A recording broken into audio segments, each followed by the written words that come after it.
नमस्कार, मैं हूं इंद्र मोहन। भारत में अब अनलॉक 1 शुरू हो गया, यानी कि धीरे धीरे चीज़ें जो हैं वो पटरी पर लौट रही। लेकिन अभी भी आपको और हम सबको कुछ नियमों का जरूर पालन करना चाहिए, जिससे कि संक्रमण को रोका जा सके। सबसे पहली बात तो ये कि सोशल डिस्टेंसिंग का जरूर पालन करें, और दूसरी बात यह कि मास्क लगाकर ही घर से बाहर निकलें और बार बार अपने हाथों को भी जरूर धोएं। जिस तरीके से अनलॉक 1 शुरू हुआ है, लोग फिर से जब काम पर लौटे हैं तो संक्रमण के मामले भी देश में बढ़े हैं। लेकिन अच्छी बात यह है कि भारत में लगातार रिकवरी रेट बढ़ती जा रही है, यानी कि जो लोग संक्रमित हो रहे हैं उनके ठीक होने का रेशियो बहुत अच्छा है। और सबसे बड़ी बात यह है कि जो लोग अभी संक्रमित हो रहे हैं वो एसिम्प्टोमेटिक हैं, यानी कि उनमें ऐसा कोई भी गंभीर लक्षण कोरोना वाला नहीं है। और जो आईसीएमआर की गाइडलाइन है उनके अनुसार अगर 10 दिनों तक उनकी रिपोर्ट पॉजिटिव आने के बाद कोई लक्षण नहीं आता तो उन्हें पूर्णतः स्वस्थ मान लिया जाता है। देश का रिकवरी रेट कंटिन्यूसली इम्प्रूव कर रहा है।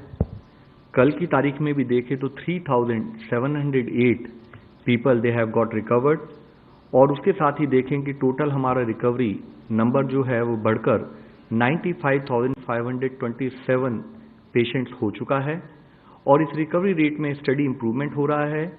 जैसे कि इस ग्राफ में हम आपको दिखा रहे हैं कि 15 अप्रैल में अगर देश का रिकवरी रेट करीब 11.42% था, 3 मई तक बढ़कर वह 26.59% हुआ। 18 मई को वही बढ़कर 38.29%, और आज बढ़ते बढ़ते वह बढ़कर 48.07% हो चुका है। इस विषय में मैं एक और मुख्य विषय आप लोगों की दृष्टि में लाना चाहूँगा।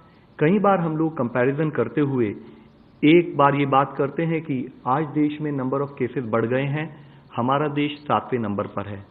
यहाँ यह सोचना, यह एनालाइज करना बहुत जरूरी है कि यह एनालिसिस एक डाउटफुल, एक रॉन्ग कंपैरिजन प्रस्तुत करता है। जब भी हमें कंपैरिजन करना चाहिए वह कंपैरिजन प्राइमरली हमारे देश की आबादी की तुलना में होना चाहिए।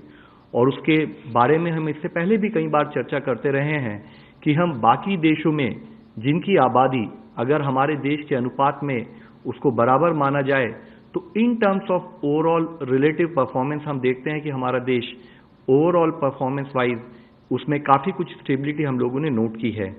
अगर हम आज का भी डेटा देखें तो हम पाते हैं कि अगर 14 देश लें जिनकी आबादी हमारे देश से मिलती जुलती है, वह 14 देश देखें तो आज भी उन देशों में हमारे देश के मुकाबले 22.5% अधिक केसेस आए हैं और 55.2 टाइम्स अधिक डेथ भी वहां पर रिपोर्ट हुई हैं।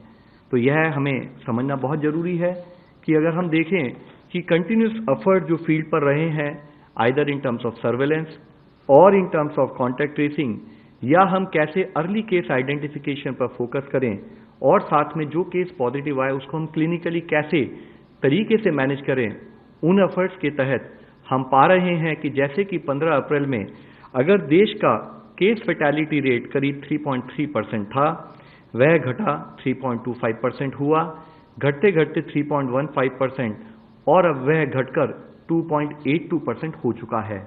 इसी कंपैरिजन को अगर हम फैटेलिटी रेट को अगर हम देखें तो हम पाते हैं कि हमारे देश का fatality rate is among the lowest in the world.